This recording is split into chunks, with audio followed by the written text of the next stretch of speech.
If you were a skinny kid in the 1960s and 1970s reading comic books and dreaming of having the manly physique of the superheroes whose adventures you were enjoying, there was only one man who could make that happen. And by pure luck, his ads were right there in the comic alongside Count Dante's lethal martial arts lessons, sea monkeys and hostess Twinkies. This is The Overlooked Hotel, and this is Dynamic Tension, the Charles Atlas story. Hey, quit kicking that sand in our faces. That man is the worst nuisance on the beach.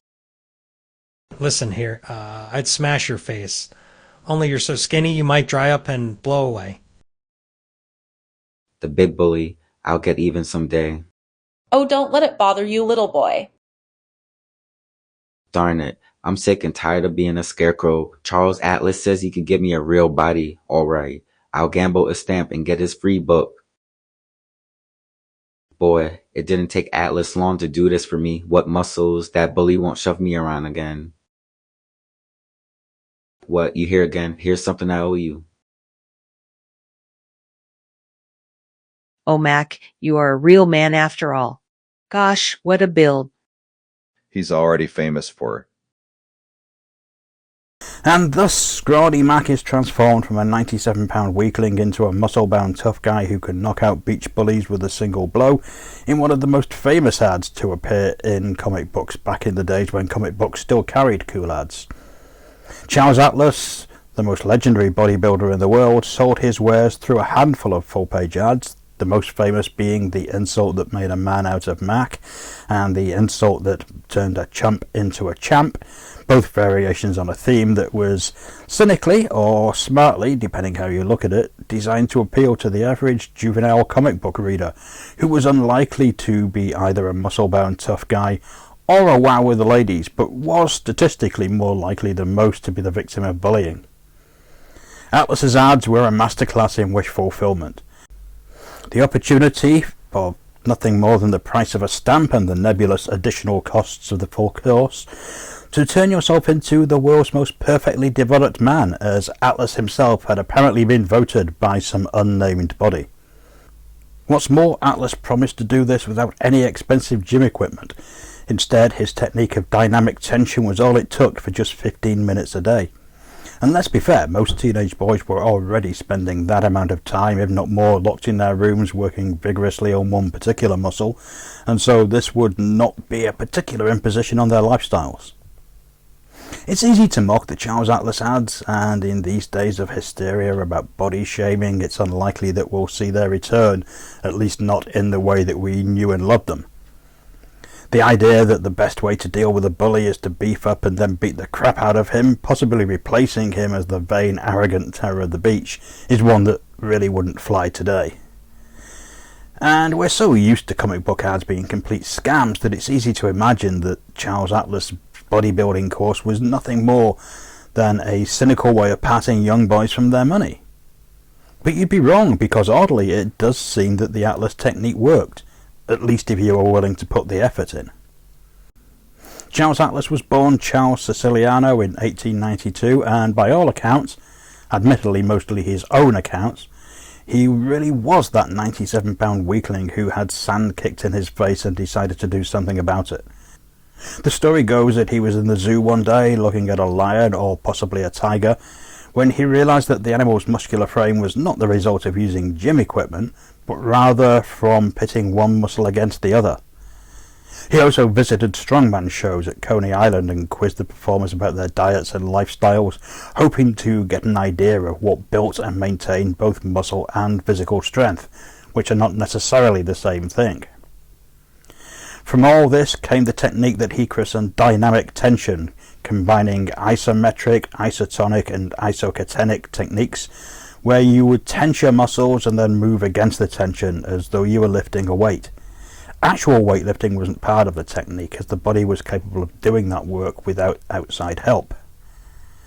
The program for those who signed up consisted of 12 individual lessons and the final perpetual lesson that the student would continue throughout their lives. In 1922, Siciliano changed his name to the more American sounding and easier to pronounce Atlas. Also sounded a lot more manly and bodybuilder-like, I guess. and began selling his course by mail order.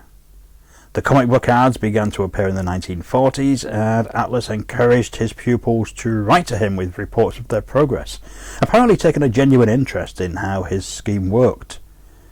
Ironically, by the time kids like me in the 1970s saw his ads, he was already dead. He passed away of a heart attack on Christmas Eve 1972. Among the people who took the Atlas course were boxers Max Baer, Joe Louis and Rocky Marciano, and British actor and stuntman Dave Prowse.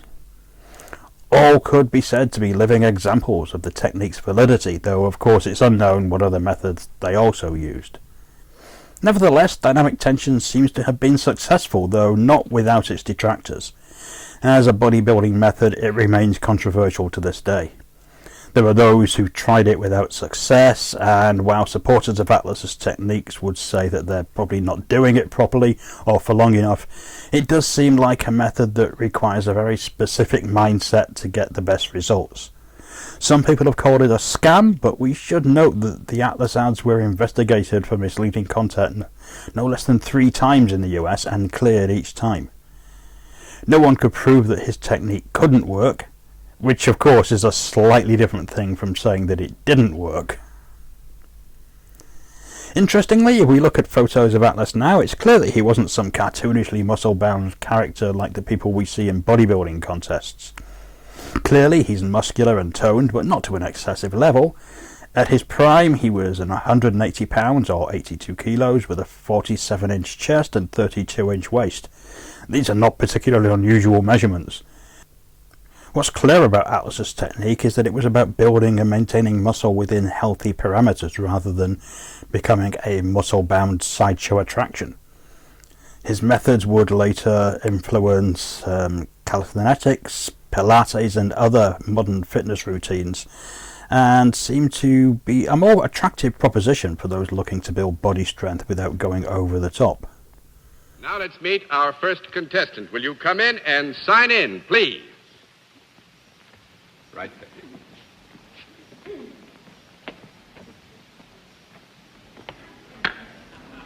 How do you do?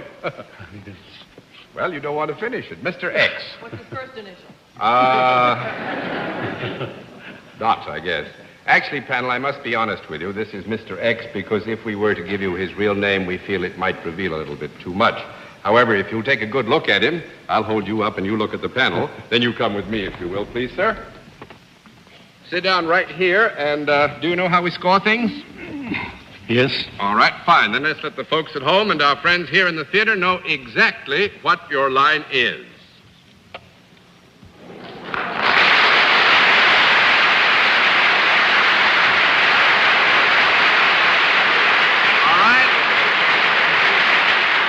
Panel, Mr. X is self-employed. And let's let the young lady want to know about the initials start things off, Miss Arlene French. Well, Mr. X, you look as though you were an outdoor man. Does your job keep you out of doors at all? A little. Uh-huh. Do you use any implements in your work? No. Let me have a small conference, please.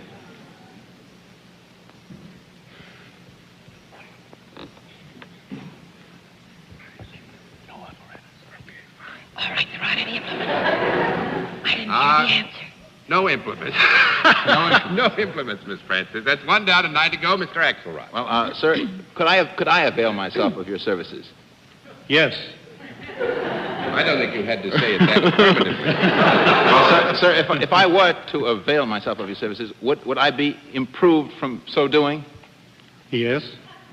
And would this improvement be noticeable to the eye? I mean, would it make a marked change in me in some way? Yes. Certainly we can assume this, George. I think that it should, and in a good many instances, perhaps in your case, it would. Atlas also worked as a photographic model, posing in skimpy loincloths or completely nude and carefully posed to emphasize the muscle while hiding the more sensible body parts. His photos appeared in physique magazines, including the publications aimed less at bodybuilding enthusiasts and more at those with a taste for oiled up, almost naked muscle men. The physique magazines and films were often early examples of gay softcore that could be openly sold and bought with the excuse of having an interest in exercise at a time when more overtly homosexual material would be both highly illegal and a giveaway of somebody's sexuality at a time when being gay was both against the law and socially dangerous. Charles Atlas would, of course, become a pop culture icon. How could he not, with such arresting ads that you couldn't avoid? The song I Can Make You a Man in the Rocky Horror Show is entirely about Atlas, while Frankenfurter's creation in that particular play and film is said to come with the Charles Atlas seal of approval. And Atlas has been referenced in countless films, books and TV shows over the years. I'd argue that even after the days of Schwarzenegger, Lou Ferrigno and others, he's probably still the most famous bodybuilder of all time. At least for those generations that grew up looking at his ads. If, as seems the case, the whole dynamic tension technique was created in order to draw attention and admiration to Atlas, then we can say that it succeeded beyond his wildest dreams. He turned out to be not just the hero of the beach, but a genuine comic book hero to rival the most successful of the superheroes. If you enjoy these vital historical studies, then don't forget to subscribe, like, hit the alert bell, share with friends, and let us know in the comments if you were a fan of Charles Atlas. Did you try out dynamic tension? Did it work for you? Are you more muscly than the muscliest of muscly people? Or did it leave you as skinny as a rake, still being beaten up on the beach by thuggish bullies? Thanks for watching, and we'll see you again soon.